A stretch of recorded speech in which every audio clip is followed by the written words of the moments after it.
And welcome back, everyone. Welcome back to another week, another edition here of the OSC Elite Rising Star 18-day or week number 4. I'm of course VIP. With me, I'm joined by these amazing players and by the people in chat as well. Welcome to our weekly dose of OSC Elite. Again, for those that are curious, for those who are unaware of this event, this is the OSC Elite Rising Star tournament. It is a regular seasonal event featuring players, or featuring the rising talent in the StarCraft scene. Essentially, for those players that did achieve great results in offline tournaments and in major premier events, they are ineligible. So that's why in an event like this, you don't see players like Bjorn or Clem or Maru or Cyril or Raynor. Instead, it does limit to those that are up and coming. They're up and coming instead. They're looking to rise through the ranks, looking to achieve greater results and to break through into that upper echelon of StarCraft scene. Let's go. Let us go. So we are here, we are live, and there's a lot to get into here. I also do apologize. I mean, we were live yesterday with Pickassar Cup, but we did not cover Kung Fu Cup last night. It was very late. It was very late. So in the end, we've decided to, at least until daylight savings hits, we won't be covering Kung Fu Cup live. We'll be covering it via replays. Then once daylight savings does hit, then it becomes a little bit earlier, then we can start covering on a regular basis live. That's the plan. That'll be in like 3 weeks. That'll be like 3 weeks time, but otherwise we are jumping into our bracket. Here we go. Un momento, papi. Oh, as I quickly just set some things up here. We do apologize. It just fixed the bracket command in the chat. We got it, Pat. We got it. Beautiful. Okay, exclamation mark B in the chat to have a look back yourselves. As you can see here, we've already gone through 3 weeks of the OSC Elite broadcasts, and we have a lot of results coming in, and there's still so much more to come as well. First things first is Shameless. Shameless, he is, I would say, the favorite player in this bracket to win the entire tournament. He's the one to bring down, and he already did show a little bit of weakness here against Art. Art did force him to the ace match, but again, Shameless is the one to beat. I would say that on one seed of the tournament. Meanwhile, further in this broadcast, we have INexorable versus LetaleX. They're facing off in a TvP. We have Jimmy versus Milky Cow in another PvT. We have Rebellion versus GG Machine and a PvZ as well. So we have these 3 matches in the upper portion of the bracket, but we also have the lower portion. Double elimination, a lot of games, a lot of matches. We'll be covering Creature versus Moja and some of the other kind of earlier lower bracket round matches. They're off screen over towards the left, over on the challenge page, and not quite on the Wikipedia page. We're going to be covering Hydra versus Shino alongside Sebestus versus Defiance, Art versus Eno, and Moja versus Creature. Oh boy, so we have 7 best of 3s in total, and again, they're going to be all purely best of 3s. Plenty of games, plenty of matches, and again, because the lower bracket is so in-depth and so there's just so many games down there, typically this event does last a couple of months. I mean, hey, we've already gone up, this is already week 4, and we should be getting up to like week 8-ish to wrap up the event. It's going to be a lot of games, a lot of matches, a lot of StarCraft. But of course, we have our first series. We have our first matchup here. We're going to be jumping into INexorable versus LetaleX in a TvP. Let's go. Let us go. As we are going to be jumping in.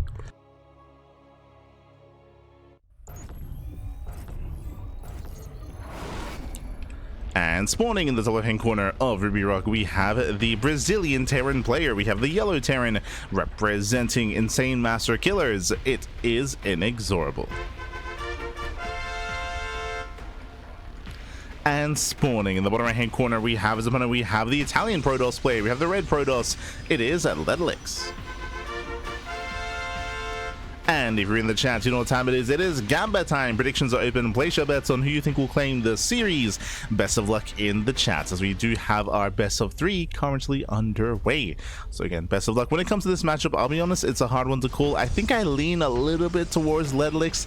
It's hard to say. INexorable is a beast in this matchup. He's a hyper aggressive, and we should be seeing a bit of a shorter series as a result of that, and we'll see if LetaleX can keep up with INexorable.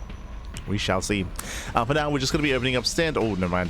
Double gas opening here by INexorable, going into his second gas geyser, into a faster factory, into a delayed TC, and welcome one and all to Ruby Rock. Ruby Rock has a shorter rush distance spike round, is a lot more aggressive in nature, and we should be seeing, again, aggression out of INexorable. It's going to be up to LetaleX to scout, to confirm, to react, and to defend back at home instead.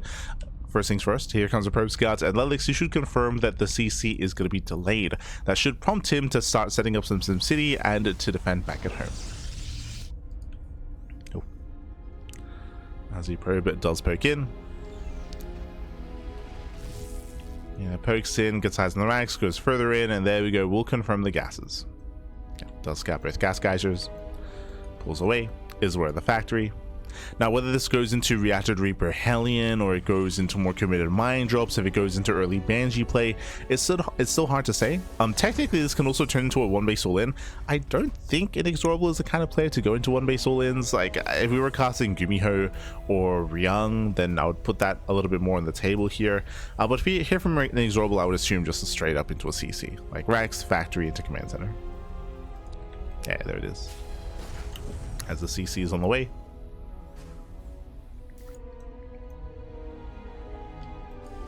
Reaper does move out across the map. Oh, LetaleX even getting a safety battery? That's pretty early. Okay. Battery is going to be turned down. A Stalker is going to be out.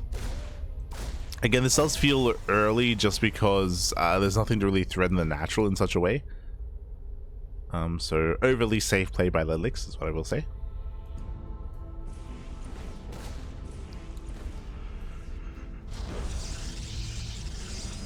So we have our take of choice, going to be a Twilight Council opener out of LetaleX.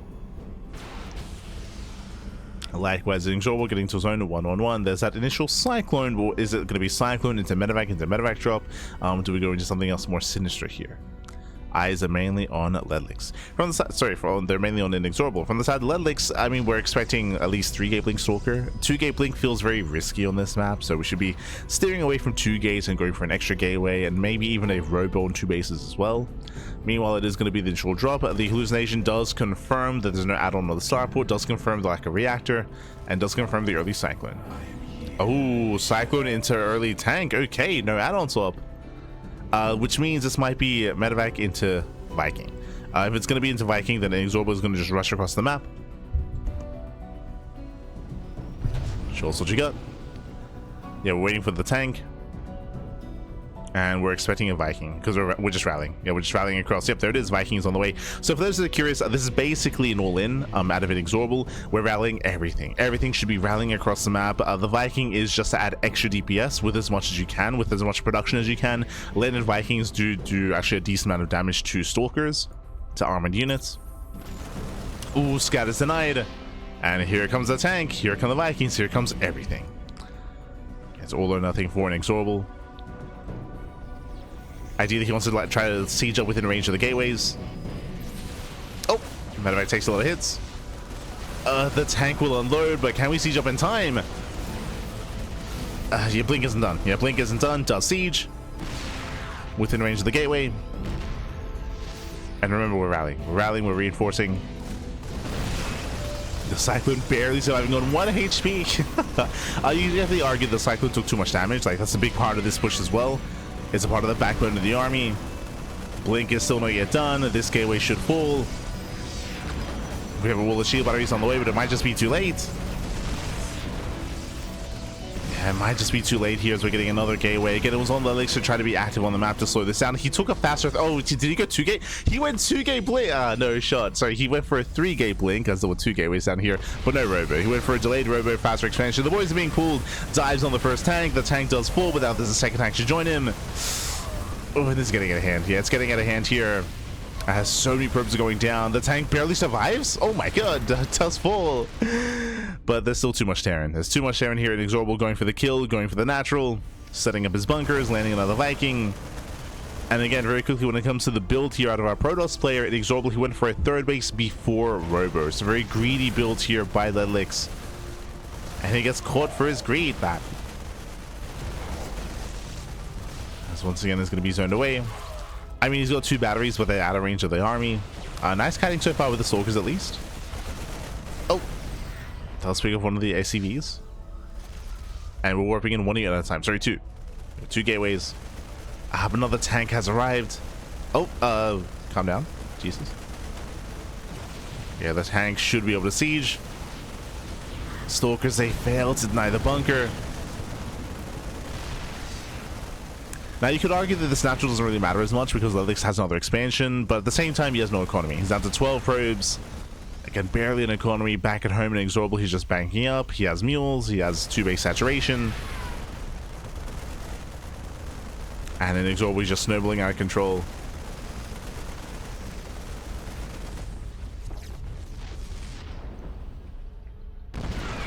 Oh, as we're going for we almost went for the dive. Calm down. Yeah, we can just rotate over and just kill the third. Here come reinforcements.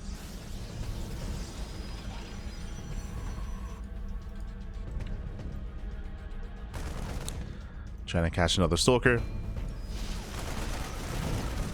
And yeah, I mean, I don't see a world where LetaleX can actually stand strong against this kind of army, not with such a limited economy. He's gonna try though. Ooh, losing another stalker. Down to 11. That's 3 tanks sieging up. You could argue 2 of them are a little bit close. So blink onto these 2 tanks, may be able to neutralize them, but there's still so much here to punish. He's going for it. He's going for the dive. Blinks in. Gets 1. Gets 1. Gets 2. Getting all 3 tanks, but it's going to cost him so many stalkers. Oh no. Yeah, so many stalkers go down. Brutal damage. And GG gets called. GG gets called, and INexorable takes game number 1. GG. Whew. GG, well played. Again, a hyper aggressive build here by INexorable, essentially like a 1-base all-in. Meanwhile, LetaleX was cutting corners. Even though he sold that up gas opener, even though he was being a little bit safe by going for a 3rd gateway, he did not go for a safety robo, and likewise, he failed to see the move out as well. It was very unfortunate, but if you remember, his hallucination scout was denied, so he wasn't able to confirm and unable to engage ahead of time on top of the ramp either. So very, very rough setup there by LetaleX was punished, and with that, INexorable takes the lead. Takes the lead in the series. Now we're going to be leading in game number 2, and we'll see if LetaleX can recover and bounce back. And we force the ace match with a little end here and now in game 2. Let's go. Spawning in the top left-hand corner of Winter Madness, we have the Brazilian Terran player. We have the yellow Terran representing his team, representing Insane Master Killers. It is INexorable. And spawning in the bottom right hand corner, we have his opponents. We have the red Protoss player. Red Protoss, the Italian Protoss. It is LetaleX. We go. As we're getting into game number 2. Now, welcome to Winter Madness. Winter Madness is a much larger map of the map pool, much larger map, longer rush distance by ground. As a result, we do expect to see a longer game. We expect to see an economic opener out of the Terran, and likewise an economic opener out of the Protoss player as well. We're expecting more mid-game aggression, if any aggression at all, is what we're expecting. Technically, we could see an all-in out of INexorable again, and the hope, the goal would be that your opponent's being very greedy and your opponent doesn't scout and your opponent's overconfident, but especially after game 1, I feel like LetaleX should be on top of his scouting.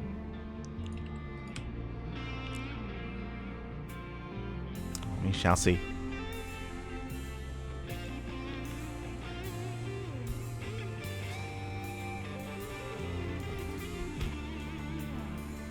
Oh. So far, we're going to be opening up. Claiming our natural. Likewise, this time INexorable does open up single gas. So again, economic start. Makes sense. We're just calming down. We have LetaleX here to delay the expansion, to disrupt the economy. Forcing down a second SCV.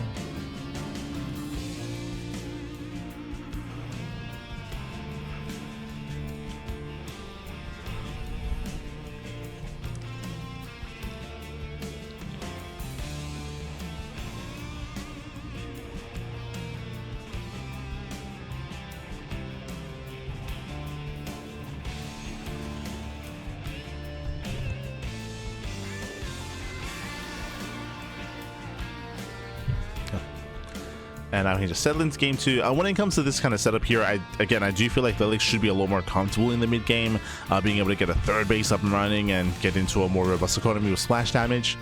Whether it goes into Colossus or Storm, yet to be determined. I'm getting a bit ahead of myself. Stalker first, into Sentry, into Hallucination Scout. Again, this is just to confirm the add-ons, the production. Technically behind this, there could be, say, a racks into Tech Lab, a second and third racks into a 3x stim timing. There could be like a racks into fast third CC into a 3cc 3 racks. There are different builds, different variations that we could be seeing here, so it's on LetaleX to confirm if he's in danger, or if his opponent's being overly greedy. So Hallucination does move out. LetaleX setting up back at home. Scout does get eyes on the 111 and on the add-ons as well.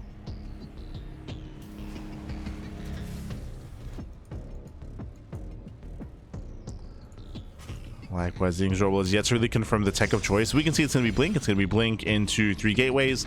It looks like 3 gate Blink into a third. It looks like the same build as game 1, but I do feel like it's, of course, safer to go for this build here in game 2. That's INexorable. He spots a third. He spots a probe. And again, just a delay on the robo.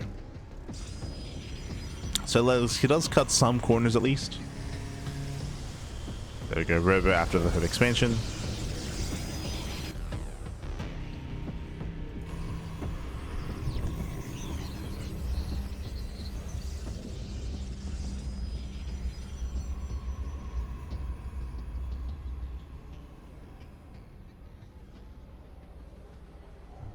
Likewise, Hallucination dips in.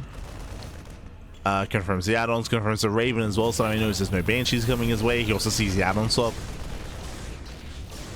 So LetaleX sees everything he needs to. There's no real harass outside of auto turrets, of course.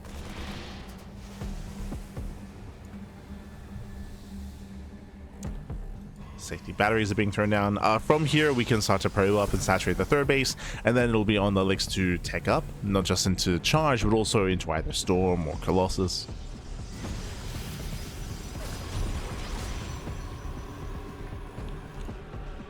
Technically, you could stay on a low gateway count and get like double forge, double upgrades, and go mass zealots. That's usually reserved for smaller maps, usually.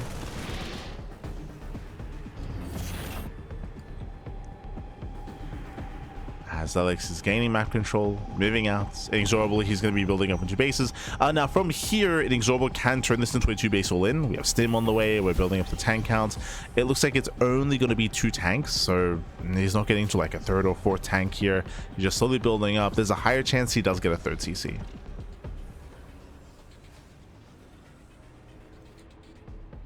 But he has to make sure. You want safety and mortal production. We have the answer here. It's going to be the Bay. It's going to be Colossus.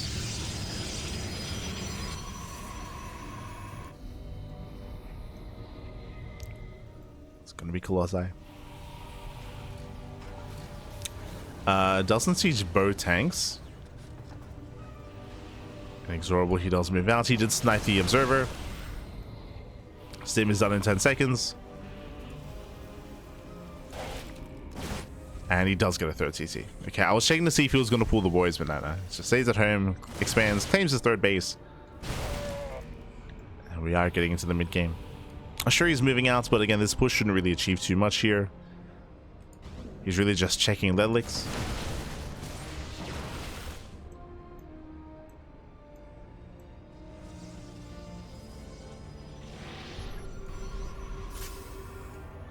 There's the first Stim. Zelsair going for a counterattack. Ooh, gets within range of the base. And nice auto turrets getting within range of the Immortal as well. Zelsair do come in from behind. They get on top of the tanks, and the tanks, they will go down. Whew, nice round. Yeah, very nice round here. Tanks full. GG gets called as INexorable. He will lose everything, and LetaleX ties up the series 1-1. GG. Again, INexorable, he was expanding. This was not meant to end the game, but he did commit, right? He committed into the bases. I thought it was just going to poke out and pull back home, but no, he pushed all the way in. GG. GG, well played. With that, we're going all the way to the ace match. I feel like we were robbed a little bit of the mid game and of a longer game between the two players, but INexorable, it looks like he saw an opening that wasn't quite there. He missed the Zealot surround, of course. He missed the Zealots moving out, so he saw the army was smaller than it otherwise was, and yeah, he thought there was an opening there. GG. GG, well played. With that, we're getting into the ace match, loading into game number 3. And here we're going to be loading into a much smaller map. This is where I do go back to favoring INexorable. Again, usually it's the smaller maps that favor the Terran, it's the larger maps that favor the Protoss. That's typically, like, traditionally the case. Obviously, there are exceptions to the rule, and obviously there are other things that can influence or impact some of these games. But here we go. Spawning in the top left-hand corner of 10,000 feet, we have the Brazilian Terran. We have the yellow Terran for insane master killers. It is INexorable. Being forced into the ace match, can he bring it back? And spawning in the bottom right-hand corner, we have his opponent. We have the Italian Protoss, the red Protoss. Tying up the series 1-1, it is LetaleX. INexorable, we're going to calm down. Calm down, baby. But welcome to 10,000 feet. 10,000 feet has the shortest rush distance in the entire map pool. Shortest rush distance by ground. So as a result, pushes do hit harder and reinforcements hit faster as well. This usually comes into play like in longer games. Like if a fight goes poorly, bam, you can just instantly counterattack and instantly try to end the game. I will say that there's a bit of a give and take here. The map is smaller, and hey, double gas makes sense. Double gas opener out of INexorable. I will say that the initial 3 base and 4 base setup is very easy to defend. What I mean by that is your natural is behind your third. This is a very rare map layout and often isn't the case. Usually, imagine if this base wasn't here. Usually you either expand and take your third linearly, or you take the triangular third base. Those are typically the 2 third options. But on this map specifically, there is a forward third expansion. So basically, once you get into the mid game and claim your third base, you can leave your army here and it protects all 3 bases. It protects your third, it protects your natural, and it protects your main base. Whereas typically there are other kind of avenues of attack, or you're a little bit more exposed, you're a little bit more off to the side. Not the case here. And likewise, the 4th is right next door. Like, essentially the distance between these 3 bases is very short, very short. So as the defending player, it's quite easy to rotate between them when need be. So once we get into the mid game, it's easier to build up into 4 bases and max out.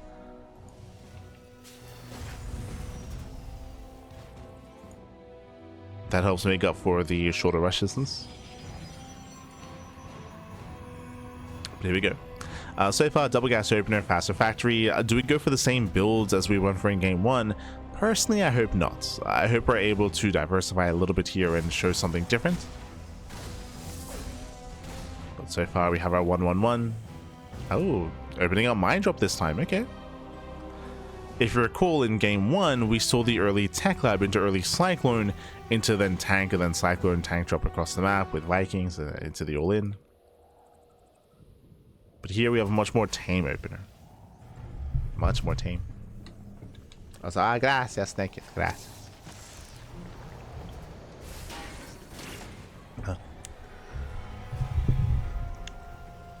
So mine drop is coming. What's most important though is after the mine drop. As the hallucination moves in, it does confirm the widow mines. Walling up back at home, going for the same build, early shield battery, early battery into 2 more gateways into 3 gate blink. This is the same build 3 games in a row from LetaleX. Hello. Looks are being knocked down. Here comes the first drop. Tank production has begun. Now, for those who are curious, these tumors do naturally expire at around, is it like 750? Like 755? Like just under 8 minutes is when they naturally expire. But there's now a little bit of extra DPS here on one of those tumors. May lead into an earlier push across the map with faster reinforcements. I'm curious.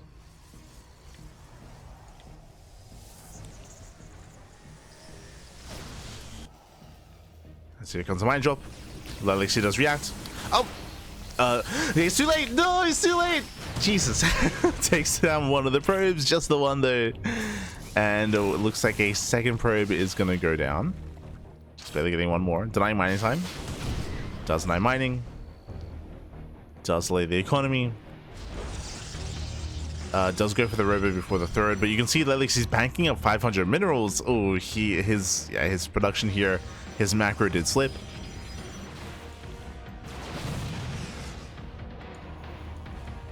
So messy early game here from LetaleX. And we have a Banshee follow-up. Okay. No cloak. No cloak, just vanilla Banshee. Still has potential. LetaleX now going for a delayed third expansion, throwing down extra batteries. Interesting. What did he see? I saw the tech lab. He has yet to see the Raven, though. I mean, there is none. Stalkers, they delay the bunker.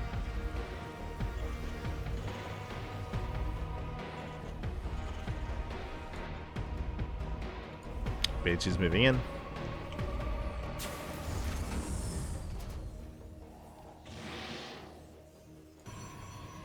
And, oh, Stalkers are in position. Nice defense at LetaleX. Yeah, so far, nice defense. Likewise, building up into charge. Bold move here by INexorable, moving out with everything, actually. Trying to come in from behind with these tanks, but the tanks are exposed. This is a crazy move. No. Yeah, medevac goes down, gets one of the tanks, gets even... Oh, just one. One tank and a medevac. Expensive losses for INexorable. Do we pull the boys? We do. The boys are being pulled. 2 base all in, but now with one less tank. Again, that was a crazy move, trying to come in from behind with some of your more expensive units. Meanwhile, we just see LetaleX here throwing down some batteries. Oh, one of the tanks gets very low. Gets one. Now there's only one tank left. Yeah, only one tank remains. There's not much firepower here. Banshees, they come together. The final tank is going to be focused down. Once again, not a single tank shot goes off. But the Marines, he gets the Immortal. Okay. The Immortal does go down. Another tank does arrive. He's trying to go further in, ignoring the third. But again, only one tank here. Gets one volley off. Decent damage. Decent damage on the Stalkers, but we're running out of Marines. We're running out. Remember, there's no stim. There's no stim. The Marines, they tickle the Stalkers. And it looks like INexorable is running out of steam. He's running out of steam here. He's running out of units. He's running out of SCVs. As 20 SCVs going down. Blink is done. Immortal does kite back. And then his army's just getting smaller and smaller here. INexorable, he does I should say, LetaleX, he does defend. INexorable just running out of army. Down to one tank. Uno más, papi, uno más. Oof. And that's all they had left. Remember, that was the economy as well. He had to pull all the boys. He's always run out of steam, and there was potential with this all in, but he lost all of his tanks so quickly, like especially the first tank and the medevac. Because the first medevac also went down, it meant that he could not micro. It meant that he couldn't save his other tanks. GG gets caught, and LetaleX, he will take the series 2-1, taking down INexorable. GG. GG, well played, congratulations. LetaleX, he does claim the series 2-1. My condolences to INexorable. Again, INexorable, I want to say there was potential when it came to this 2-base all-in, but as we mentioned, he lost his first tank and his first medevac insanely quickly. But more importantly, because that medevac went down so fast, it meant that he could not micro his units. He couldn't juggle his units. There were definitely moments where he could have saved tanks, or at least preserved some health on those tanks if he still had that medevac alive to micro, to juggle his units and to preserve those tanks, to build them up. Again, the tanks are the backbone of this kind of all-in. Without them, there is no all-in. And we saw that all 3 tanks went down so quickly here. GG, well played. With that, LetaleX does claim the series, does advance on into the next round. Meanwhile, INexorable, he's knocked down to the lower bracket.